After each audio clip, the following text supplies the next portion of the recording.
Hello, my name is Adeel and you are watching official channel of Premier International consultants.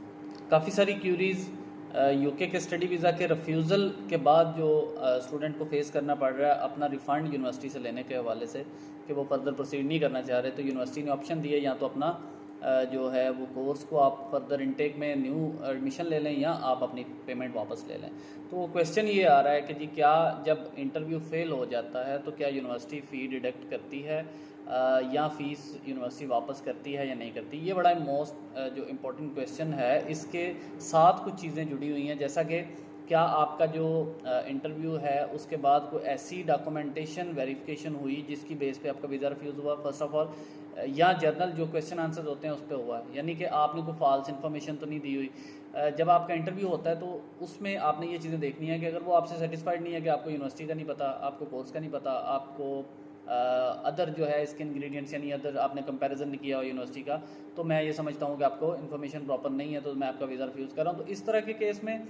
जो है वो आपकी सारी फ़ी रिफ़ंड होती है, अनलेस की यूनिवर्सिटी की कुछ एडमिनिस्ट्रेटिव फ़ीस होती है वो जो उसमें डिडक्ट करते हैं। यानी फॉर एग्जांपल कुछ यूनिवर्सिटीज़ ने 250 से लेके 500 पाउंड तक एक नॉन जो एडमिनिस्ट्रेटिव फ़ी होती है, जो नॉन रिफंडेबल होती है, वो आपके ऑफर में मेंशन करते हैं पहले भी कि अगर वीज़ा रिफ्यूज़ होगा इन एनी केस तो हम ये रिफ़ंड नहीं करेंगे, तो वो फ़ीस आपकी उसमें से डिडक्ट हो जाएगी। और फिर जब आपकी फ़ी वापस आती है तो वो पाउंड रेट की वजह से, फ्लक्चुएशन की वजह से फ़ीस कम आती है। वो इसका मतलब ये नहीं है कि यूनिवर्सिटी ने आपकी फ़ीस को डिडक्ट किया है, ये जहन में रखें, क्योंकि नॉर्मली जब आपने फ़ी पेमेंट की, हो सकता है उस वक्त पाउंड रेट जो है वो 360 370 पे था,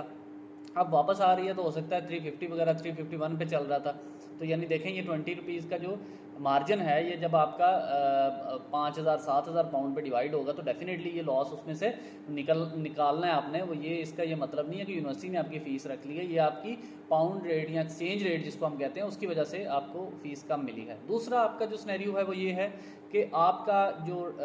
वीज़ा रिफ्यूज़ हुआ है वो किसी फेक डॉक्यूमेंट और फॉल्स डॉक्यूमेंट की वजह से हुआ है, यानी बैंक स्टेटमेंट वेरिफिकेशन नहीं हो पाई या वो फेक थी, कोई डॉक्यूमेंट वेरीफाई उन्होंने किया, कोई आइल्स का टेस्ट था, या कोई भी इस तरह की कोई चीज़ जो उन्होंने ये साथ में लिखा कि ये फॉल्स डॉक्यूमेंट था, तो उसके साथ फिर प्रॉब्लम ये है कि एक तो वो आपके साथ बैन भी लगाते हैं आपको, यानी 10 ईयर्स का बैन कर देंगे अगर आपका कोई फॉल्स डॉक्यूमेंट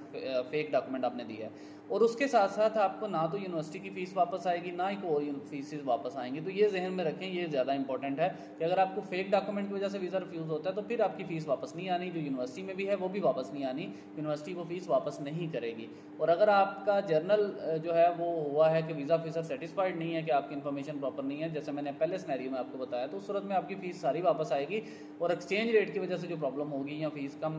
का वो कटी जाएगी, तो वही आपकी डिडक्शंस होंगी, बाकी आपको ऑलमोस्ट सारी फ़ीस आ जाएगी। हेल्थ इंश्योरेंस आपको आ जाएगी। वीज़ा फ़ी और प्रायोरिटी फ़ी जो है वो मैं पहले भी बता चुका हूँ, वो वापस नहीं आती जब आपकी एप्लीकेशन पे प्रोसेसिंग शुरू हो जाती है।